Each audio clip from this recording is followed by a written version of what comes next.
Being a pseudo-royal in the 21st century is basically like being a character in a simulation where the developers forgot to give you an actual objective, so you just wander around clicking on expensive furniture until you die. Some people, specifically the Duke and Duchess of Sausages, have decided to play the game on chaos mode. In the span of 5 days, these two managed to announce at Polo Drama that literally 0 human souls requested provoked 35,000 Australians into a formal state of "please go away," and accidentally gifted a royal biographer a #1 bestseller by trying to hex the book before it even hit the shelves. This is not just a PR strategy. It's a high-concept art installation where the artist keeps hitting themselves in the face with a rake to see if the audience will clap. Welcome back, my Royal Rogues. My name is Jesus Enrique Rosas. I'm the Royal Rogue, and let's take a look at the wreckage. Netflix, the company that recently looked at the Sausages overall deal and quietly downgraded it to a first look deal, which is industry speak for "we will check the caller ID before we pick up," has announced a scripted Polo Drama. I need you to process the math here because the math is terrifying. Their actual Polo documentary from 2024 pulled in 1.1 million views. And in the world of global streaming, those are mid-tier YouTube channel explaining sourdough starters on a Tuesday numbers. I have many analyses that have more numbers than this, more views than that. And Netflix's big brain response to those numbers was, well, nobody watched the real thing, so let's pay for a fake version where the horses have scripted dialogue. So it's being built as an upstairs, downstairs drama in Wellington, Florida. Think Gossip Girl meets Dynasty, or a luxury cologne ad where nobody interested dies. But here's the detail that lives in the dark, moldy basement of, wherever gingerbread lurks. The gingerbread himself is an actual polo player. He has actual polo friends. He just made a documentary about these exact people. Now he's executive producing a fictional show about the exact same wealthy dynasties he currently hangs out with. The man is essentially writing authorized fan fiction about his own social circle and calling it a creative pivot. It's like a guy who works at Arby's producing a gritty HBO drama about the high-stakes world of roast beef slicing. And then we go to the 35,000 no's. While the Polo nonsense was brewing, Australia was busy filing a formal restraining order via the democratic process. The Sausages are heading down under in April.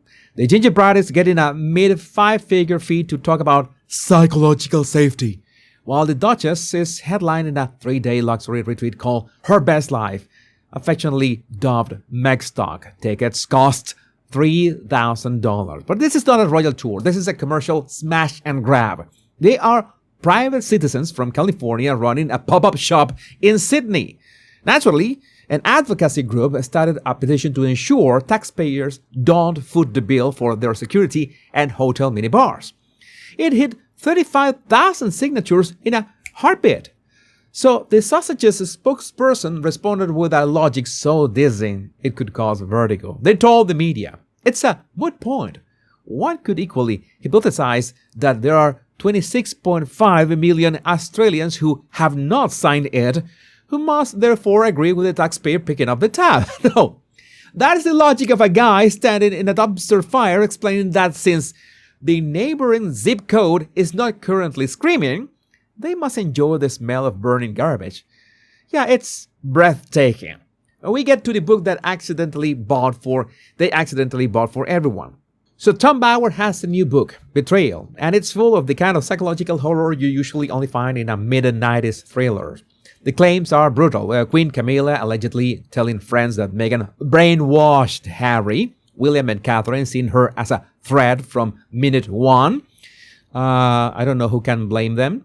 And a former Invictus Games executive describing Meghan's involvement as bling, not rehabilitation. Then there's the One Young World speech. Meghan was supposed to talk about ethical leadership. Instead, according to Bauer, she delivered a speech where she mentioned herself 50 times in 10 minutes. The organizer reportedly looked at the auto cue and had a brief existential crisis. This was not a keynote. It was a 10-minute monologue to a mirror that happened to have an audience.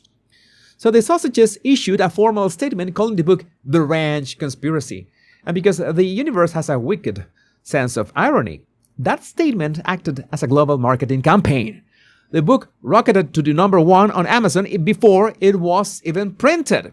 So Bauer basically delivered a preemptive eulogy, saying they have reached the end of the road in Hollywood and that their suffocating self-importance is now their only recognizable trait.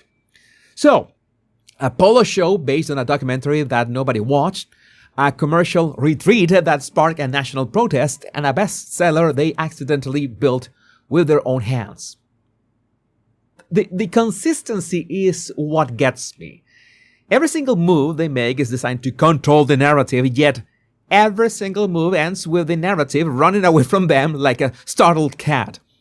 It's a pattern so reliable you could use to calibrate atomic clocks, and every week my Royal Rogue is we are here to take the time.